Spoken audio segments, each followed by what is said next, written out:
Hello बच्चों, कैसे हैं आप सब? I hope you all are doing well. तो आज हम पढ़ेंगे conservation of plants and animals, right. हमें प्लांट्स और एनिमल्स के बारे में चीज़ें पता है, right.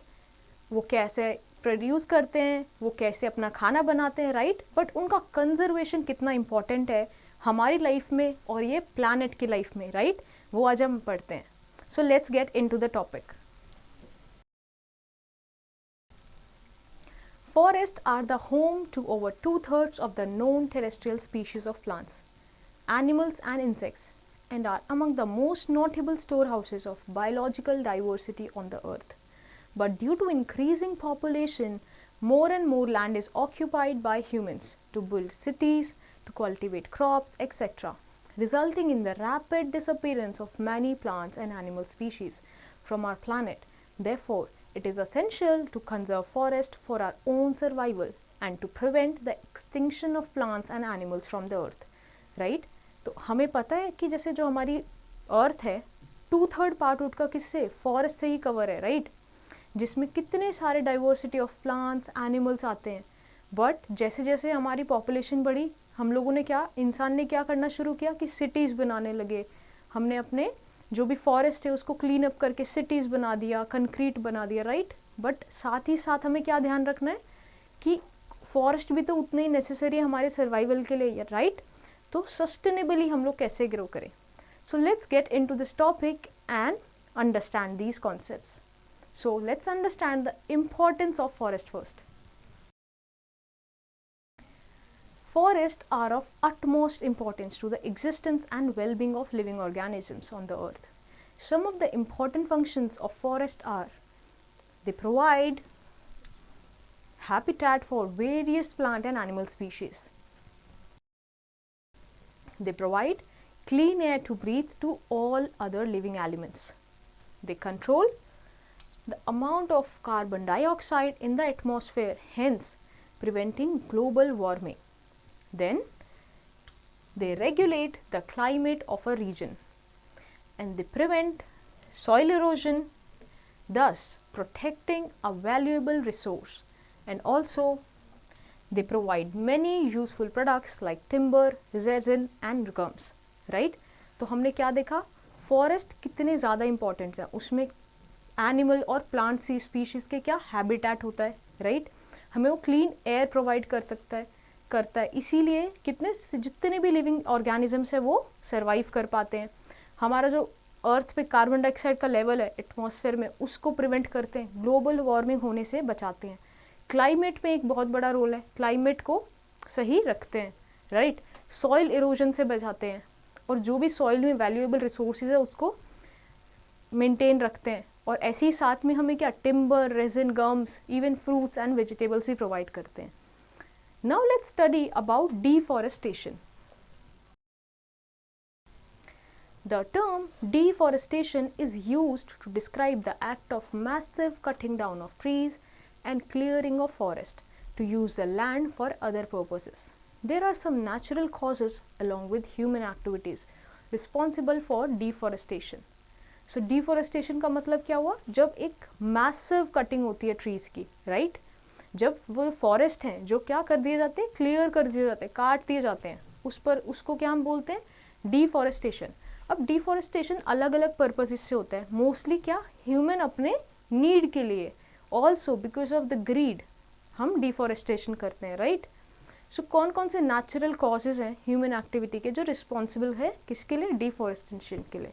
Now let's go to that. Let's see the natural causes of deforestation.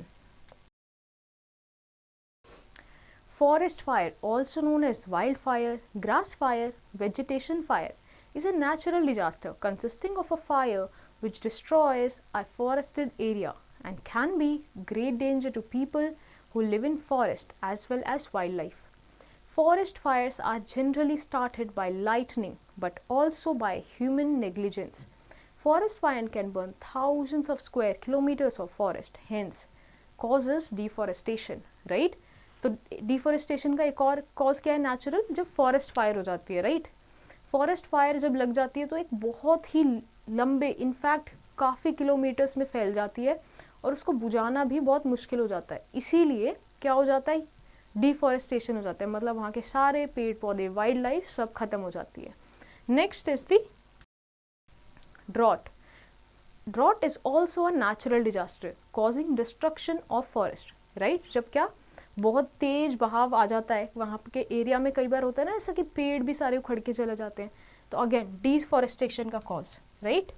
Now let's move to the next page. Next is because of increasing pollution, level of poisonous gases in environment is also increasing. These poisonous gases like sulfur dioxide, carbon dioxide and nitric oxide etc.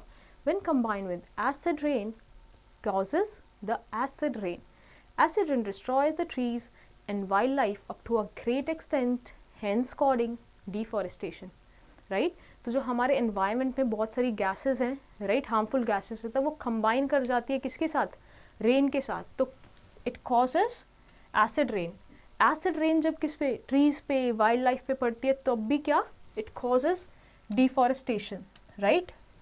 Another thing, when a volcano erupts, a lot of fire and lava flows out. This extremely hot lava and fire destroys the trees and life, right? तो जब volcano वाले area में, right, जब forest में जहाँ पे volcano है वहाँ पे वो इरप्ट हो जाता है, तो इतना गर्म होता है वो, उसकी वजह से भी क्या होता है, ट्रीज और वहाँ के जो वाइल्ड लाइफ है वो डिस्टर्ब हो जाते हैं, again causing deforestation. Now let's understand the human activities that causes deforestation.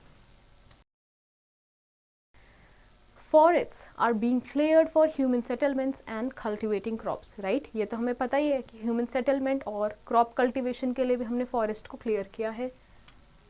The increasing population of domestic animals has led to overgrazing and hence vanishing grasslands, right? अब जैसे population increase हो रही है, domestic animals की भी population increase हो रही है, तो overgrazing की वजह से grasslands क्या है, खत्म होते जा रहे हैं।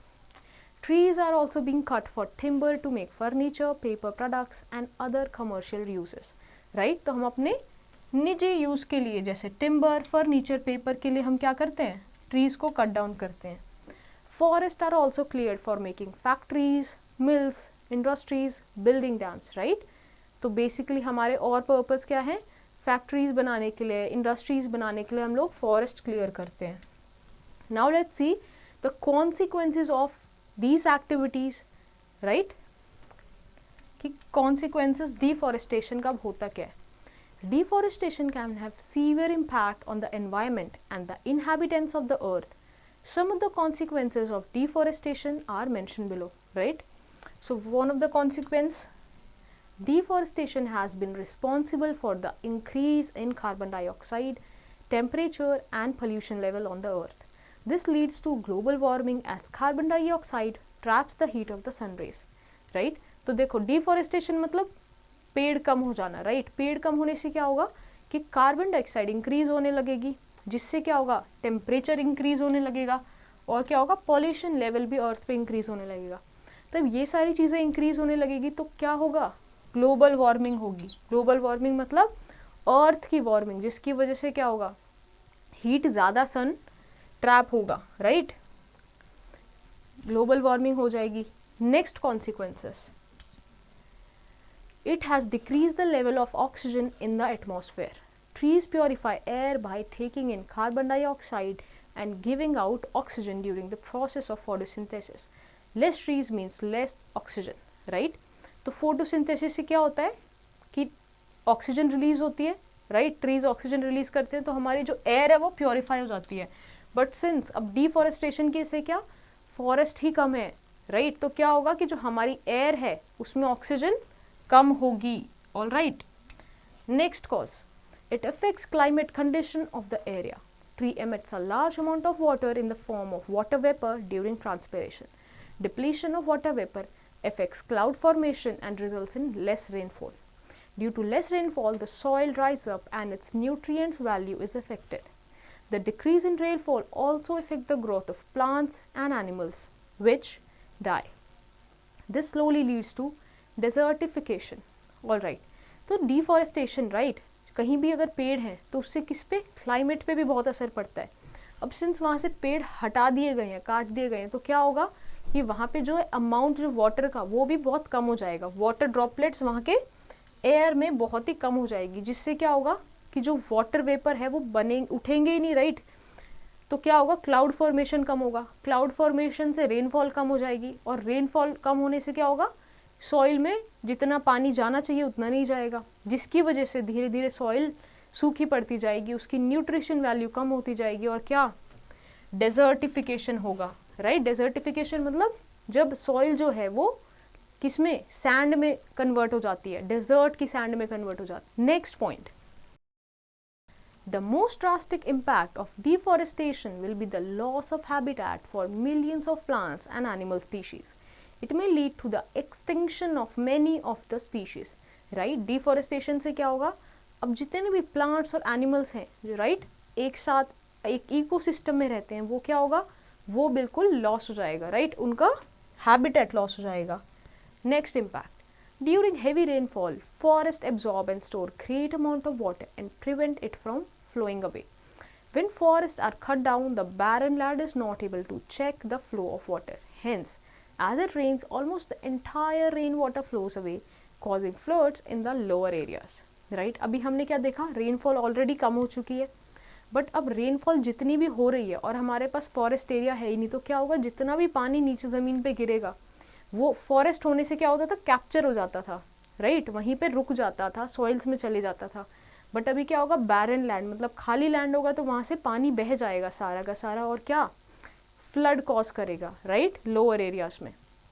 Next cause, trees play an important role in the water cycle. With the cutting down of trees, rainfall does not occur, which results in the drought in the affected area, right?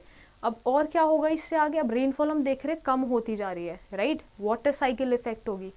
तो जहाँ पे normally अच्छे से पानी रहता था, rainfall एक आती थी, एक वाटर साइकिल बहुत अच्छे से मेंटेन थी, ट्रीज के कट जाने से क्या होगा, उस एरिया में ड्रॉट आने लगेगा, सूखा पड़ने लगेगा। Next cause, it increases the chance of soil erosion. As with the loss of protective cover of vegetation, the soil gets eroded with the fast currents of water and storms. Gradually, the fertile land becomes barren and converts to desert. Right? तो क्या होगा, soil erosion हो जाएगा. Soil erosion मतलब वहाँ का जो vegetation है, right, वो ही protect नहीं होगा, वो ही loss होने लगेगा. तो इसकी वजह से क्या होगा, जो land है वो barren और क्या, desert बनने लगेगा. All right. Now let's go to the next page. Now let's see one more cause. It reduces the level of groundwater because in the absence of trees, the water holding capacity of soil is reduced and thus groundwater does not get replenished. Right? अब क्या हमने देखा कि barren land से water ऐसे ही flow कर गया, capture नहीं हुआ, तो क्या, ground water भी क्या, deplete होने लगेगा. Now let's get to a question. Landslides have increased in heavily populated regions. In mountains, why? So आपने देखा होगा कि जो landslides है बहुत ज़्यादा बढ़ गई हैं, जहाँ पे population बढ़ती जा रही है, right, mountains पे. तो इसका reason देना है अपने कि ऐसा क्यों हो रहा है. So you have to find the answer to this question. Now let's get to an information that you must know. Do you know that the famous Sahara and Thar deserts were once lush green forests, but now they have become barren deserts? Do you know why? This is because of the killing of ferocious carnivore animals. Carnivores animal used to keep a check on the growth of herbivore animal. When these were hunted, they got reduced in number. Thus, herbivore animal increased and started consuming vegetation. Gradually, all the vegetation got destroyed, and in due course of the time, plant life disappeared. The herbivore also disappeared in the absence of food.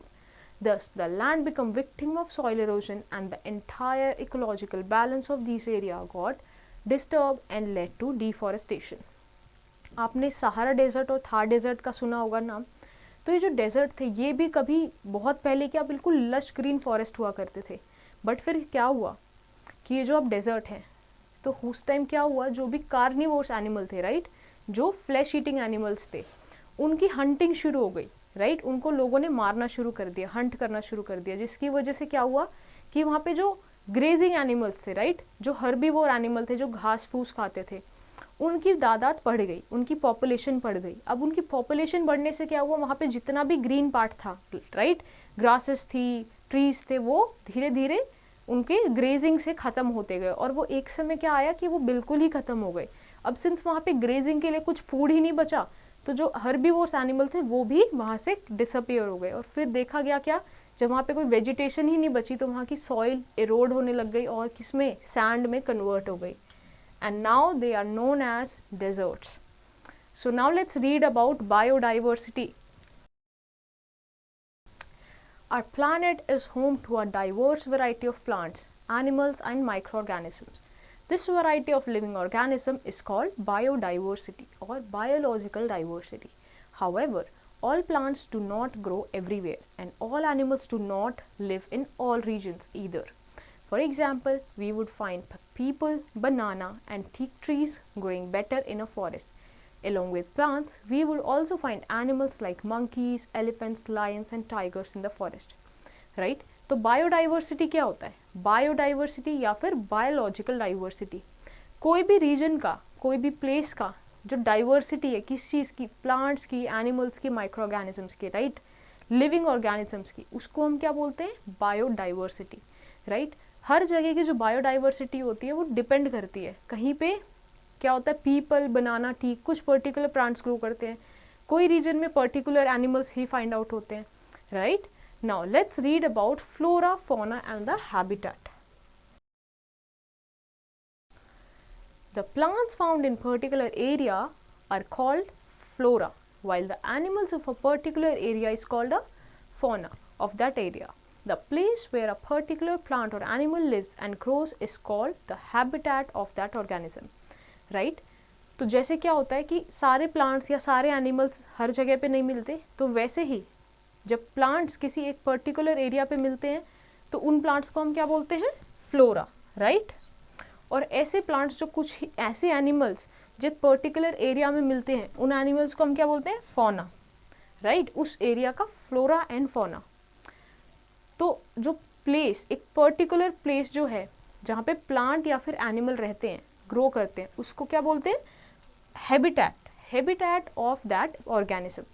Now let's get to a question, why are endemic species found only in particular regions, right. जो endemic species होती हैं वो एक particular reason में ही क्यों मिलती हैं? You have to answer the question, right. Now let's read and study about species. What is a species? Organisms that resemble one another and are able to breed among themselves are called species. Some species are restricted to a particular region or area and are not found anywhere else. These are called endemic species. They can be endemic to a zone, state or country. For example, in India, Paigam hog and the hooklock gibbon are endemic to Assam, while the insectivorous pitcher plant is endemic to Meghalaya, right? तो species क्या होता है? Basically ऐसे organisms जो एक दूसरे को resemble करते हैं और उनके साथ ब्रीड कर सकते हैं, राइट, रिप्रोड्यूस कर सकते हैं, उसको हम क्या बोलते हैं? कि that they belong to a same species, right. तो जो स्पीशी होती है कोई भी एक प्लेस की, पर्टिकुलर रीजन की, वो वहीं पे मिलती है और कहीं नहीं मिलती। तो जो ऐसी स्पीशीज़ होती है इनको हम क्या बोलते हैं? Endemic species. मतलब ऐसे प्लांट्स या फिर ऐसे एनिमल्स जो उस पर्टिकुलर रीजन में ही मिलते हैं, कहीं और नहीं मिलते। इसका एग्जांपल क्या है? जैसे आप आसाम में देखोगे, आसाम में क्या, हुक गिबन, हुकलॉक गिबन आपको सिर्फ और सिर्फ आसाम में मिलेगा। पिक्चर प्लांट आपको केवल और केवल कहाँ? मेघालय में मिलेगा। तो ये क्या हुआ? Endemic species of that region. Now let's go to the next page. Next come the migratory species. Certain species of birds and animals move from one region to another to escape from unfavorable weather conditions or to find more suitable place to feed and reproduce. Such movement is called migration, and such species of animals are called migratory species. For example, birds like Siberian crane and greater flamingo visit India in winter. Monarch butterflies spend their summer days in northern part of Canada and then migrate to the south of the winter. They travel thousands of miles, some almost 2,900 kilometers from Canada to Mexico. They migrate to protect themselves from cold. Right. तो अब क्या होती है, migratory species होती हैं। So as the name suggest, कुछ species birds और animals की ऐसी होती हैं जो एक रीजन से दूसरे रीजन तक मूव करती हैं। कब? जब वहाँ से उनको अनफेवरेबल वेदर या कंडीशन महसूस होती है, राइट, या फिर अपने आप को बेटर फीड करने के लिए, बेटर रिप्रोड्यूस करने के लिए, राइट। इन स्पीशीज़ को हम क्या बोलते हैं, माइग्रेटरी स्पीशीज़। ऐसी एक एग्जाम्पल किसका है, सर्बियन क्रेन का, राइट, सर्बियन क्रेन का। ये जो क्रेन है ये क्या करती है, ये विंटर में विजिट करती है इंडिया, राइट। वैसे ही क्या है, मोनार्क बटरफ्लाई है जो क्या करती है, अपना समर कनाडा में स्पेंड करती है, राइट। तो ये ऐसा क्यों कर रहे हैं, for better protection, better feeding and better reproduction, right. Now let's read about the loss of biodiversity. हम जो हमारी बायोडाइवर्सिटी है उस वो किस रीजन से लॉस करते जा रहे हैं। There are many factors which can lead to the loss of biodiversity. Some of them are as follows. So, first is the development. Expanding human settlements and various development projects destroy the natural habitat of organism. When habitats are degraded or destroyed, the organism living in them suffer. तो क्या हो रहा है, biodiversity कैसे loss हो रही है, development से। जैसे जैसे ह्यूमन डेवलपमेंट इंक्रीज होती रह रही है, कोई नए प्रोजेक्ट्स आ रहे हैं, तो क्या हो रहा है, नेचुरल हैबिटेट, फॉरेस्ट क्लियर करे जा रहे हैं, जिसकी वजह से क्या हो रहा है कि बायोडाइवर्सिटी उधर की सफ़र कर रही है। Next is the monoculture. Monoculture is the practice of planting one type of plant in an area, replacing natural forest rich in diversity with monoculture plantation, leads to the loss of diversity. Not only the plants are endangered, but also all the organism depends on various types of plants in a forest are affected, right? तो हम क्या करते जा रहे हैं कि forest clear करके वहाँ पे मोनोकल्चर कर रहे हैं। मोनोकल्चर मतलब एक ही टाइप का प्लांट ग्रो करना। उससे क्या है, वहाँ का एक तो डाइवर्सिटी आपने कम कर दी, उससे क्या हुआ, वहाँ पे बायोडाइवर्सिटी लॉस हो गई, राइट। जो कुछ एनिमल्स, बर्ड्स रहते थे डिफरेंट टाइप के प्लांट्स में, अब वो वहाँ पे नहीं रह पा रहे मोनोकल्चर की वजह से, राइट। तो इसकी वजह से क्या हो रहा है कि वहाँ का जो ऑर्गेनिजम्स हैं जो फॉरेस्ट पे डिपेंडेंट थे, वो क्या हुआ, बायोडाइवर्सिटी लॉस हो गई, right. Now let's get to the next point which is hunting and fishing. Hunting and fishing की वजह से animals such as tigers, elephants, rhinoceros, leopard, whales, seals and many other are under great threat because they are hunted down for skin, fur, tusk and claws meat, right? तो जैसे हम कुछ animals होते हैं जिनको हम क्या हंटिंग और फिशिंग के लिए भी यूज़ करते हैं, इसकी वजह से भी क्या बायोडाइवर्सिटी लॉस होता है, right. Next is through the pollution. Pollution of soil, air and water is a threat for many species. अब जब हम एयर, सॉइल और वाटर को पोल्यूट कर देते हैं अपने ह्यूमन एक्टिविटीज से, तो क्या होता है, तब भी बायोडाइवर्सिटी को थ्रेट होता है, right. Now let's see the impact of biodiversity loss. अभी जो बायोडाइवर्सिटी लॉस होता है इसके इम्पैक्ट क्या आते हैं। The impact of biodiversity loss has the most serious consequences. The wiping out species can affect the livelihood of the people directly depending on them. It has thus caused the economic loss for an industry or country, right? तो क्या होता है basically कि जो भी काफ़ी serious biodiversity loss के impact हैं, स्पेशली जो लोग अपने लाइवलीहुड के लिए इस पे डिपेंड करते हैं, राइट, उनके ऊपर काफ़ी बड़ा प्रभाव आता है, इकोनॉमिक लॉस होता है.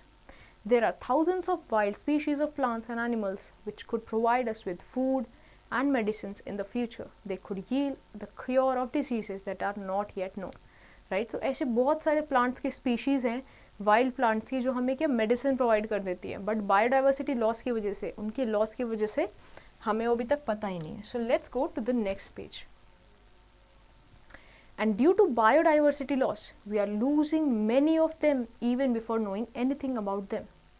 है ना, उन्हें हम जान भी नहीं पा रहे, उससे पहले हम उनको खो देते हैं because of our actions. So now let's get to the next topic which is conservation of biodiversity. तो हम biodiversity को conserve कैसे कर सकते हैं? Forests can be conserved by restricting human activities within them. Although there are some human tribes that live in forests and depends entirely on them for earning their livelihood, but they do not make any harm to the forest. Right? तो हम कैसे conserve कर सकते हैं? अब ऐसे बहुत सारे लोग होते हैं जो ट्राइब जिनको बोलते हैं, जो फॉरेस्ट में ही रहते हैं और उस बायोडाइवर्सिटी पे डिपेंडेंट है अपने किस लिए, लाइवलीहुड के लिए. बट वो लोग क्या करते हैं, वो लोग हार्म नहीं करते फॉरेस्ट को, बट जो हमारी एक्टिविटीज़ है, ह्यूमन एक्टिविटीज़ जो सिटीज़ में मूव कर गई, राइट, वो लोग क्या हार्म करते हैं फॉरेस्ट को. सो हमें अपनी एक्टिविटीज़ पे रिस्ट्रिक्शन लाना है. However there are some areas that are rich in wild life where human presence is undesirable. Such areas are identified as protected areas. The main objective of these areas is to protect the flora and fauna and their habitats. Efforts are being made around the world to conserve forests, preserve wildlife and protect the biodiversity of nature. Right?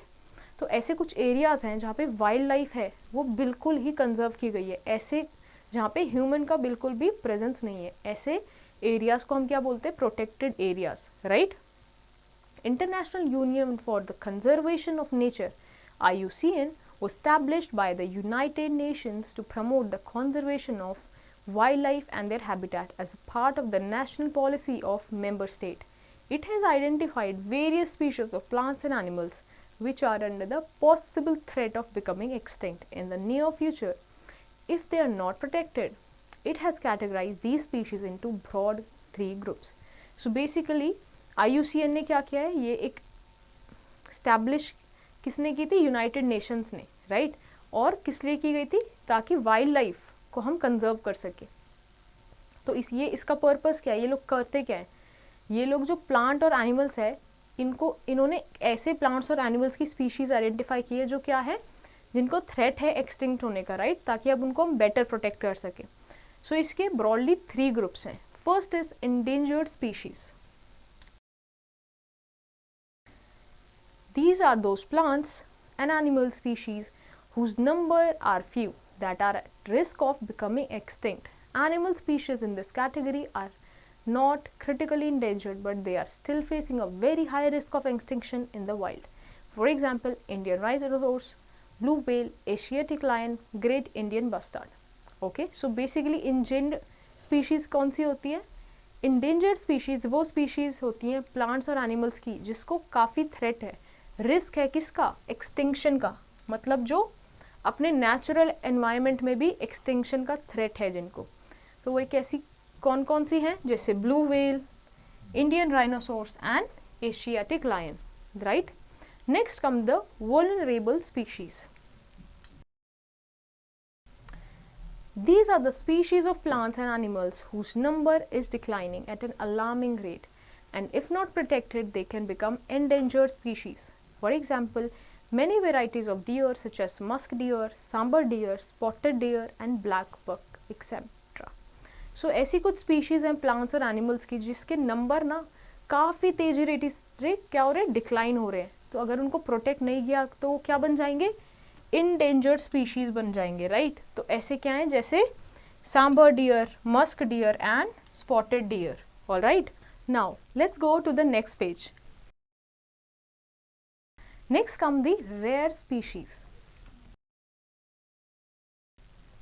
These are those species of plants and animals whose population in the world is very low.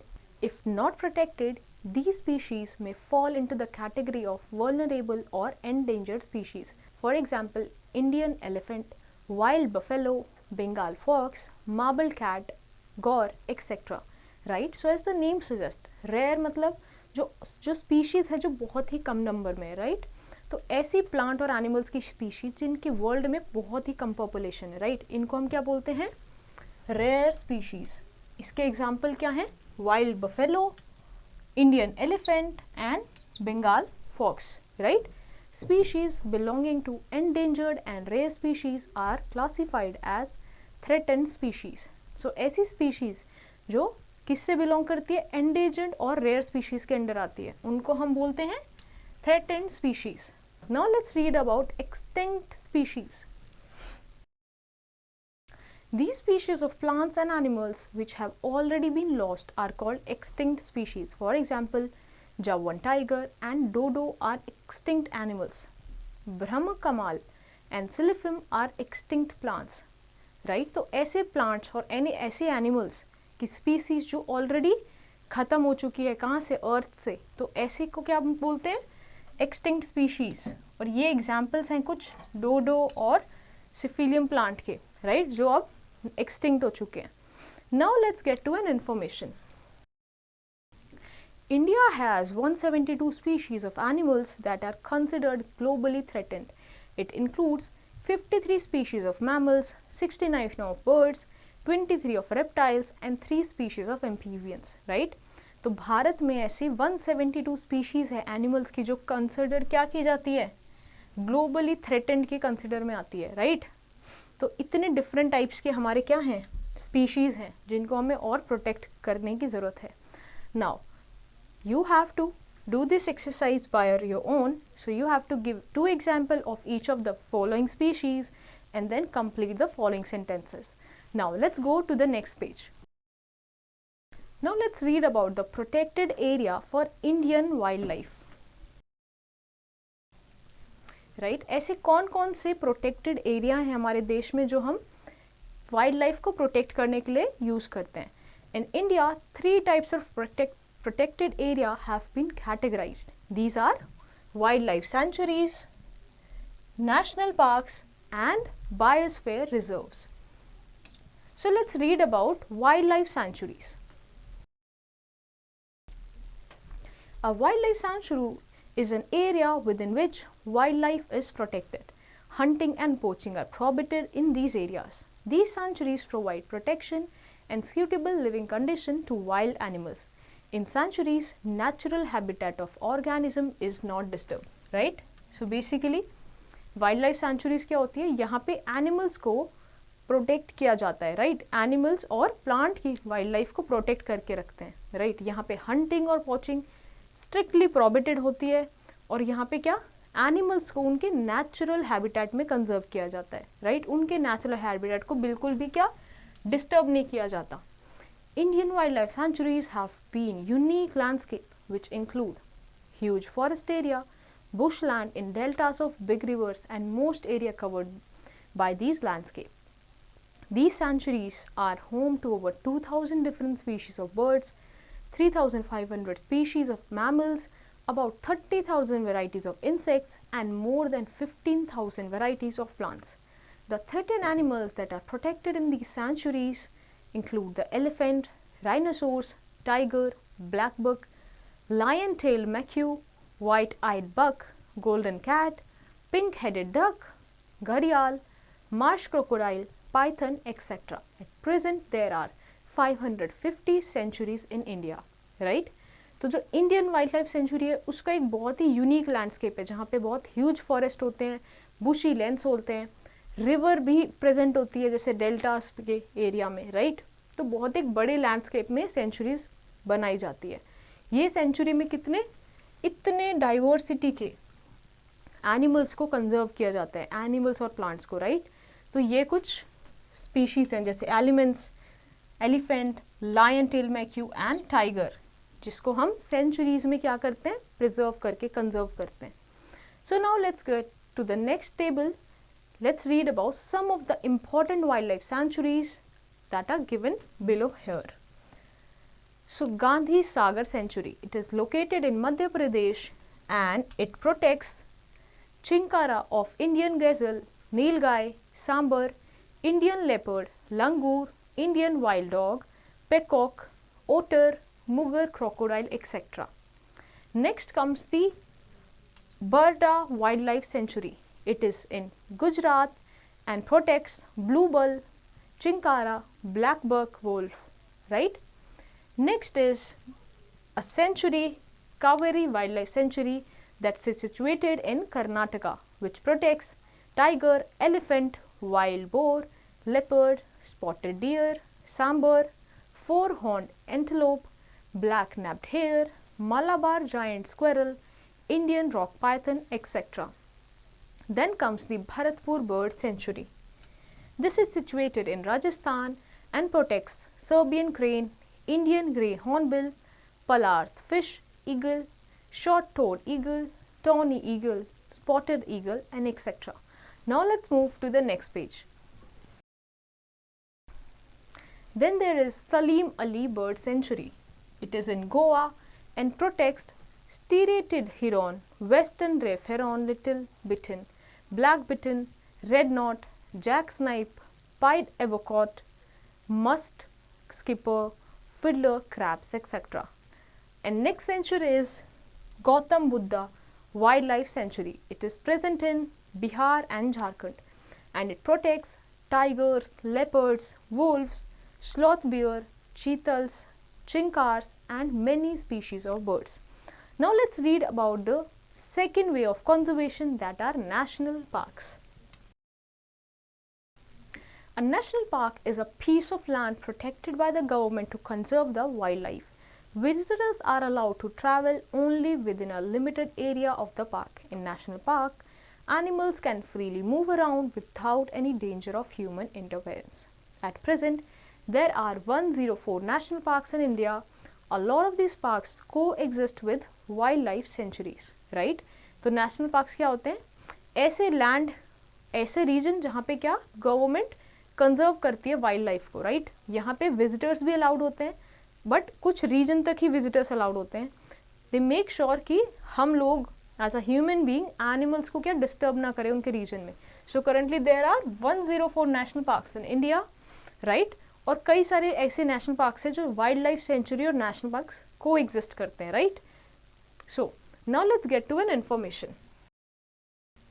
Jim Corbett National Park is the oldest national park and was established as Haley National Park to protect the endangered Bengal tiger, right? Jim Corbett National Park सबसे पुराना national park है और वो किस लिए famous है? Protect करता है किसको? बंगाल टाइगर को, right? Now let's see some of the important national park that are listed in this table. So Rajaji National Park, that is located in Uttarakhand, protect several species of elephants, tigers, leopards, and several species of birds, reptiles, and other mammals.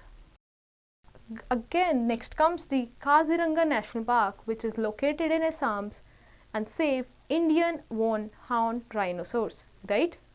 Next is the Ranthambore National Park, located in Rajasthan and protects the tigers. Next come the Jim Corbett National Park, located in Uttarakhand and protects the tiger. Gir Forest National Park, that is located in Gujarat, protects the Asiatic lion. Bhatarikanika National Park, that is situated in Odisha, protects mangroves, saltwater crocodile, white crocodile, Indian python, black ibis, wild pigs, rhesus monkey, chital, etc. Then is Bandipur National Park, which is situated in Karnataka and protects cheetal, Bengal tiger, grey langurs, Indiana giant squirrel, gaur, leopard, sambar deer, Indian elephants, etc. Then there is a South Button Island National Park, that is located in Andaman and Nicobar Island and protect dugong, dolphin, water monitor lizard, whale, and etc. Now let's move to the next page. Now let's read about the third way of conservation, that is biosphere reserves. These are the areas of land or water meant for conserving biodiversity. The biosphere reserve often include one or more national parks as well as wildlife sanctuaries and help to maintain the biodiversity and culture of people living in those areas. At present, 18 biosphere reserves are identified in our country, right? So, जो area, right? These are the area of land or water meant for conserving what? Biodiversity, right? तो ये areas क्या biodiversity conservation के लिए होते हैं और ये जो एरिया हैं काफ़ी क्या होते हैं, इसमें नेशनल पार्क्स भी आ जाते हैं, राइट? कई बार वाइल्ड लाइफ सेंचुरीज भी आ जाती हैं जिसमें क्या ये लोगों का वहाँ पे कल्चर और बायोडाइवर्सिटी सेव करने में मदद करते हैं. Currently in India there are how many? 18 biosphere reserves, right? Now let's get to an information. The flora of Nilgiri Reserve include 3,300 species of plants, of which 1,232 are endemic. The Nilgiri tar is found only there and is endemic to this region, right? तो जो flora है kisser का? Nilgiri reserve का, वहाँ पे कितनी total अभी 3,300 species हैं प्लांट्स की, जबकि जो नीलगिरी तार है वो केवल एंडेमिक है किस रीजन से? यहीं मिलता है, right? Now let's see some of the important biosphere reserves, right? Nanda Devi Biosphere Reserve is located in Uttarakhand. Norek Biosphere Reserve located in Meghalaya. Simplipal Biosphere Reserve located in Odisha. Great Nicobar Biosphere Reserve located in Great Nicobar. Next comes the Achanakkanar Amarkantak Biosphere Reserve. It is present in Chhattisgarh and Madhya Pradesh. Next is Agastyamalai Biosphere Reserve located in Kerala and Tamil Nadu. Next is Pachmarai Biosphere Reserve located in Madhya Pradesh. And very famous Sundarbans Biosphere Reserve located in West Bengal. Next is Gulf of Mannar Biosphere Reserve located in Tamil Nadu, and Nilgiri Biosphere Reserve located in Tamil Nadu, Kerala and Karnataka. Now let's get to an information that you must know. Red Data Book is an innovative concept containing a list of species that are endangered. Today, many countries including India are maintaining their own Red Data Book. In this book, the species are classified into different categories of perceived risk level. Red Data Book usually deals with a specific group of animals or plants, for example, primates, reptiles, insects, mosses, etc. It updates the status of their population so that immediate conservation program regarding these species can be initiated. The first Red Data Book on animals was compiled in the year 1991. These books are published by the International Union for the Conservation of Nature and Natural Resources, IUCN. India has maximum number of threatened species in this book. The number of threatened species of plants is 474 while that of animal is over 100. Okay, so Red Data Book ये एक innovative concept है जिसमें क्या करते हैं, हम list कर देते हैं स्पीशीज को जो इंडेंजर्ड है, राइट, जो खत्म होने की बिल्कुल डेंजर पे है. तो ये जो बुक है, रेड डेटा बुक है, राइट, ये क्या मेंटेन करती है, हर कंट्री अपना मेंटेन करती है. तो इंडिया में भी ये हमने बनाई हुई है. इसमें हम हर बुक को डिफरेंट, जैसे फॉर एग्जांपल एक बुक में सिर्फ प्रीमेट्स, एक बुक में केवल रेप्टाइल, इंसेक्ट्स, इनके डिफरेंट रेड डेटा बुक होती है, राइट. और इनको कॉन्टिन्यूसली अपडेट किया जाता है ताकि पता चल सके क्या पॉपुलेशन है. तो जो भी एंडेंजर्ड स्पीशीज़ है ताकि उन पे जो इनके इनिशिएशन प्रोग्राम्स है, जिससे कंजर्वेशन प्रोग्राम्स है, वो जल्दी से जल्दी चलाए जा सके, राइट. तो इंडिया में अभी करंटली कितनी 470 प्लांट्स की थ्रेटन स्पीशीज़ हैं और 100 एनिमल्स की हैं, जो सबसे ज़्यादा है वर्ल्ड में, right. Let's get to the next topic and also important topic, which is efforts to conserve forest and wildlife. Along with government, there are many non-government organizations, NGOs, that are working to preserve wildlife. People must participate actively in these conservation effort by using the resources that nature provides us without washing them. These organizations lay the pressure on the following purposes. So basically, हमें कितना ज़रूरी है ना, हमें अपनी forest और wild life को भी कंजर्व करना, राइट. तो उसके हम कैसे एफर्ट करें. तो गवर्नमेंट तो साथ में काम करती ही है, साथ ही साथ क्या जो NGOs होती हैं, राइट, नॉन गवर्नमेंट ऑर्गेनाइजेशन, वो भी गवर्नमेंट के साथ मिलके क्या कंजर्वेशन में हेल्प करती है. तो हमें भी एक्टिवली उनके साथ काम करना चाहिए. Now let's get to the next page. So first come the reforestation, right. How can we do? Efforts are being made to plant trees and recreate forests that have been destroyed in the past. This effort is called reforestation. People should be encouraged to plant more trees and try to convert the cities from concrete jungles to green cities. If we will all pledge to plant few trees, then it will be much difficult for us to cut any tree, because a person never destroy a thing which he himself grows or produce. Right. तो reforestation मतलब क्या, plant को वापस से grow करना, right, एक वापस से ट्रीज लगाना ताकि हम फॉरेस्ट को वापस से खड़ा कर सके. तो इस प्रोसेस को, इस एफर्ट को हम क्या बोलते हैं, रिफॉरेस्टेशन, राइट. तो हमें ये एक दूसरे को और अपने आप को खुद को इनकरेज करना चाहिए ये करने के लिए. और हर इंसान को पेड़ लगाने चाहिए. क्यों? क्योंकि जो इंसान खुद काम करता है बहुत रेयर है कि हम उसको खुद डिस्ट्रॉय करते हैं, right. Now let's get to the next thing which is project tiger. Project Tiger is an Indian success story of how tigers were saved from extinction by the efforts of Government of India and various international organizations. The Project Tiger was launched on 1st April 1973 by a government to protect the tigers of our country. The objective of this project is to ensure the maintenance of a viable population of tigers in our country. This project was initiated because the tiger population in our country reduced drastically to 1800 in 1972, which was initially more than 50,000. The success of this project is visible in Satpura Tiger Reserve, where tiger is a significant increase in the population of tigers. Now there are 27 tiger reserves in 14 different states. So Project Tiger एक Indian success story है. 1972 में हमारे tigers हमारी country में बहुत कम हो गए थे. कितने? 1800 केवल बच गए थे, जो कभी पहले 50,000 हुआ करते थे, राइट. तो गवर्नमेंट ऑफ इंडिया ने प्रोजेक्ट टाइगर लॉन्च किया 1 अप्रैल 1973 को, और क्या एम किया कि हम अपने टाइगर्स को बचाएंगे.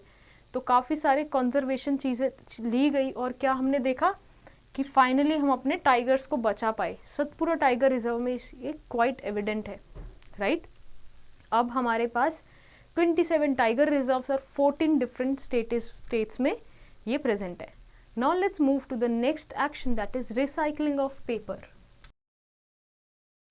और कैसे कर सकते हैं हम? Recycling of paper is another effort made by NGOs, not only to save the trees but also to save energy and water needed for manufacturing paper. By recycling paper, we can make new things out of used or waste paper.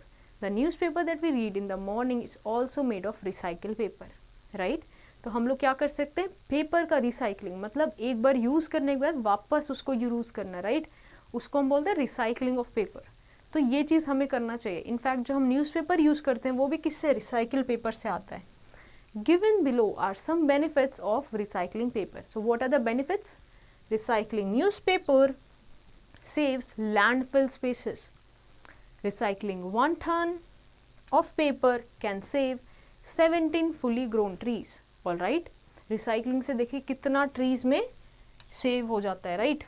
It helps in conserving fossil fuels. And also every ton of newspaper recycle can lead to energy saving energy to power a television for approximately 31 hours, right? तो इसका मतलब जब हम हर एक ton newspaper को recycle करते तो उससे कितनी एनर्जी सेव हो जाती है, जो एक टीवी को 31 आवर्स तक कॉन्टिन्यूसली चला सकते हैं. इतनी एनर्जी हम सेव कर पाते हैं. So now let's get to these questions and you have to state true and false based on your understanding, right. Now let's go to the next page. Let's now go to the word finders. Deforestation, cutting down of trees in large number. Biodiversity, it refers to all life forms, that is plants, animals and microorganisms present on the earth. Desertification, the process of conversion of fertile land into desert due to the removal of top layer of the soil. Endemic species, species restricted to a particular region of area and are not found anywhere else. Endangered species, species at serious risk of becoming extinct. Vulnerable species, species on the verge of becoming endangered. Rare species, species on the verge of becoming vulnerable. Extinct species, the species of plants and animals which have already been lost. Wildlife sanctuaries, the area where wildlife animals are protected or preserved. National park, a land protected by the government to conserve wildlife. Biosphere reserve, an area of land or water meant for conserving biodiversity. Now let's take a look on these few points. Forests are important to us as they may provide habitat to flora and fauna, provide useful products, control the amount of CO2 and in the atmosphere, regulate climate change and prevent soil erosion. The adverse effect of deforestation includes soil erosion, disruption of water cycle, loss of biodiversity, floods and droughts and climate change. The plants and animals found in an area are termed as flora and fauna of that area. Wildlife sanctuaries, national parks, and biosphere reserve are protected areas to conserve biodiversity. Replacing natural forest rich in diversity with monoculture plantation leads to the loss of biodiversity. Red Data Book contains list of different species that are endangered. Deforestation can be countered with reforestation, that is, planting new trees to replace the cut trees. Paper should not be wasted and should be recycled. Recycling of paper helps to save trees. So I hope ये chapter आपको बहुत अच्छे से समझ आया होगा. So based on your understanding, you have to do the following exercise in your homework.